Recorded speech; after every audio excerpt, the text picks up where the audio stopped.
ये कहानी है 1938 की, एक कैरली नाम के शख्स की, जो कि हंगेरियन आर्मी में था।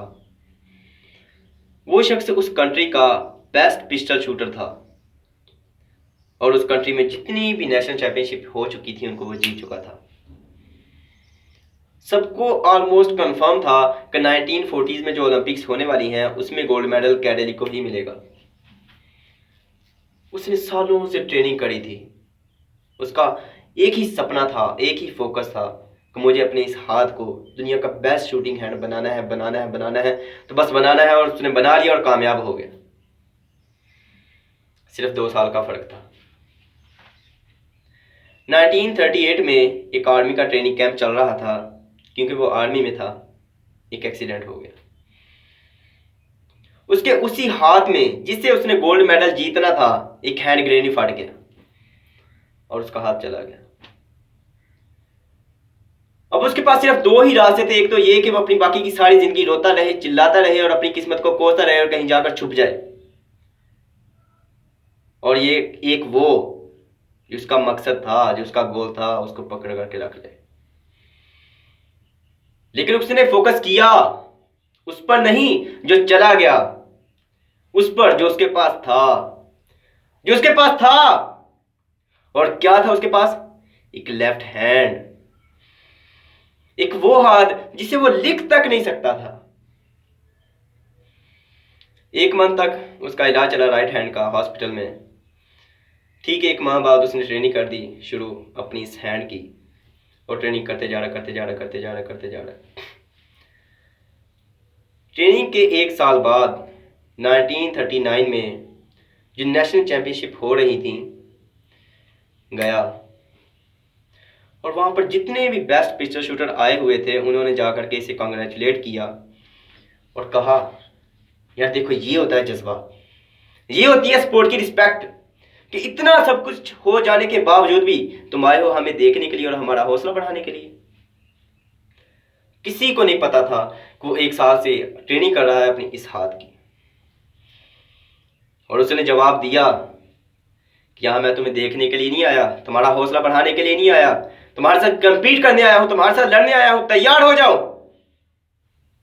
और कंपटीशन हुआ और वहां पर जितने भी बेस्ट पिस्टल शूटर थे वो अपने कंपीट कर रहे थे अपने बेस्ट हैंड से, और ये कंपीट कर रहा था अपने ओनली हैंड से। और कौन जीता? The man with only hand, Carly. लेकिन वो यहां नहीं रुका। उसका गोल कुछ और था कि मुझे अपने इस हाथ को, इस कंट्री का नहीं, इस पूरी दुनिया का बेस्ट पिस्टल शूटिंग हैंड बनाना है, बनाना है, बनाना है, तो बस बनाना है। उसने सारा फोकस उठा करके डाल दिया 1940s के ओलंपिक्स पर। लेकिन 1940s के ओलंपिक्स कैंसल, वर्ल्ड वार की वजह से, जंग की वजह से। उसने सारा फोकस उठा करके डाल दिया 1944 के ओलंपिक्स पर। लेकिन 1944 के ओलंपिक्स भी कैंसल, वर्ल्ड वार की वजह से फिर से कैंसल। उसने सारा फोकस उठा करके डाल दिया 1948 के ओलंपिक्स पर। 1938 में उसकी एज थी 28 ईयर्स और 1948 में उसकी एज थी 38 ईयर्स। और जितने भी इस कंपटीशन में यंगर निकल करके आते हैं उनके साथ कंपीट करना मुश्किल होता चला जाता है। लेकिन मुश्किल वर्ड का नाम था ही नहीं उसकी डिक्शनरी में। और पूरी दुनिया के बेस्ट पिस्टल शूटर आए हुए थे और वो कंपीट कर रहे थे अपने बेस्ट हैंड से, और ये कंपीट कर रहा था अपने ओनली हैंड से। और कौन जीता? The man with only hand, Carly. और बना लिया उसने अपनी इस दुनिया का बेस्ट शूटिंग हैंड। लेकिन वो तब भी नहीं रुका। उसने 4 साल बाद फिर कंपीट किया 1952 के ओलंपिक्स पर, फिर से कंपीट किया। और इस दफा गोल्ड मेडल कौन जीता? कैरली। और इससे पहले पूरी की पूरी हिस्ट्री बदल करके रख दी। जितने भी एथलीट्स हो चुके थे किसी ने भी लगातार 2 गोल्ड मेडल नहीं जीते।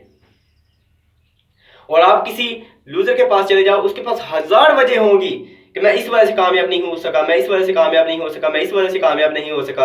और अगर आप किसी विनर के पास चले जाते हैं उसके पास 1000 वजह होंगी कि मैं इस वजह से कामयाब नहीं हो सकता था, मेरे पास सिर्फ एक वजह थी जिसकी वजह से मैं कामयाब हो सकता था और मैं कामयाब हो गया। और ये शायद तुम्हें कहता है आप जो सोच सकते हैं वो कर भी सकते हैं, और अगर आपने सोच लिया है और आप कर सकते हैं और करके दिखाओ। इस दुनिया में कोई भी चीज इम्पॉसिबल नहीं है। अगर इस दुनिया में कोई भी ऐसा शख्स जिसने कुछ किया है तो समझ लो अगर वो कर सकता है तो तुम भी कर सकते हो। मैं कहता हूं everything is impossible in this world, nothing impossible, everything in this world.